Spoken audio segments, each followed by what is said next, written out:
Last week, there was a bug in Google Chrome that prevented people from being able to use passwords that they had saved in the browser. And since that's such a common thing for people to do, and people basically will just use Google Chrome as their only form of password management, there were a lot of people who couldn't log into anything. Now, on one hand, I am glad that more and more people are starting to use some sort of password manager, and hopefully they're also generating strong random passwords for their accounts too, instead of just storing ones that they made up, which are likely just simple permutations of one password that wasn't very good to begin with. But really, you should be using a standalone, free and open source password manager like KeePassXC, or even Pass, the standard Unix password manager if you're on a Unix-based OS, instead of a whole web browser like Google Chrome. Now, part of the reason I recommend these instead of an in-browser password manager is because web browsers are very large, complex pieces of software with a lot of moving parts that can fail, and that's exactly what happened to the password manager that's built into Chrome on July 24th. People's already saved passwords, passwords they have been using for years and years, seem to just vanish, and newly saved passwords were also disappearing from Chrome's built-in password manager on the M127 version of the Chrome browser on the Windows desktop specifically.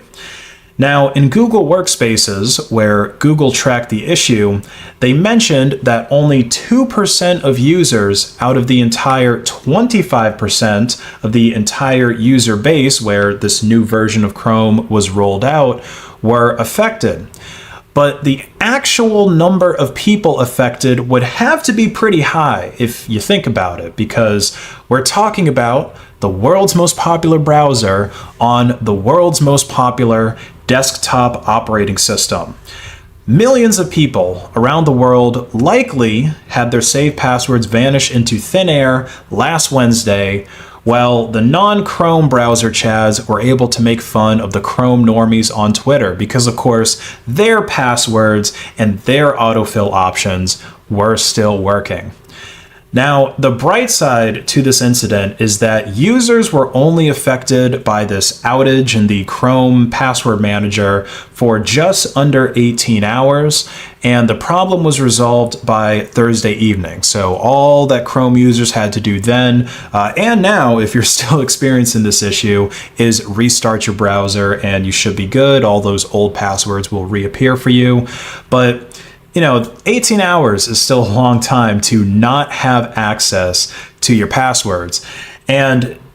mainly, it just blows my mind that more people still don't have dedicated password managers in current year. Like, they're relying on Chrome, and the fact that so many people are relying on Chrome or relying on any browser in general to manage passwords, to do something as important and sensitive as that, is strong evidence that we really do live in an age where the browser is pretty much all people are using within their operating system. In fact, Google was able to build their operating system, Chrome OS, around this concept. But because the browser is one of the most used processes on any operating system, it has become the biggest target for hackers, which is the main reason why I wouldn't recommend using any web browser as your password manager. Because if you think about it, a database of all of your passwords for all of your online accounts has got to be one of the most valuable pieces of data in most cases for most people. So letting your browser handle that piece of data is like keeping your most valuable treasures on the front lines of a battle.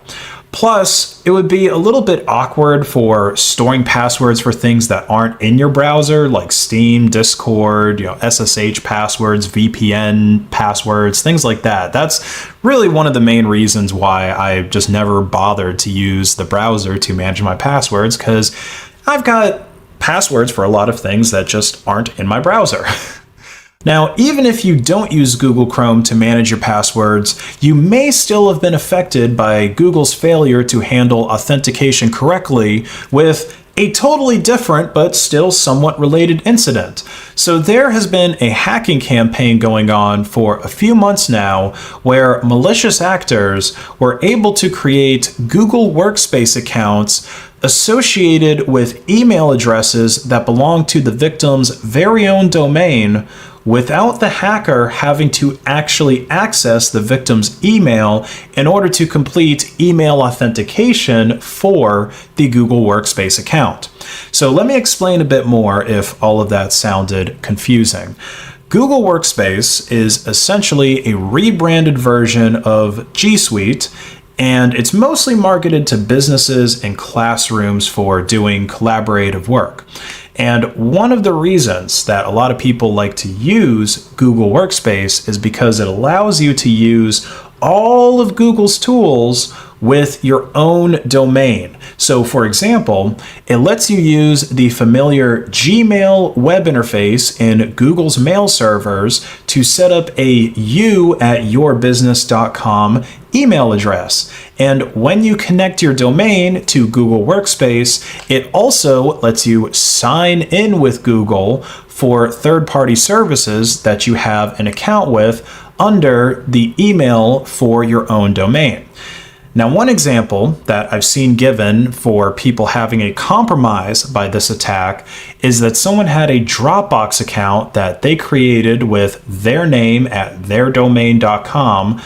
and an attacker was able to create a Google Workspace account since the victim didn't have one already, and the attackers were, of course, able to circumvent the email verification for the Workspace account. I think the user mentioned that they did receive an email saying that they had gotten a Workspace account, or that a Workspace account was created, but again, there was no link that they had to click on in the email in order to actually get that Workspace account to be activated like you normally see with this kind of account creation.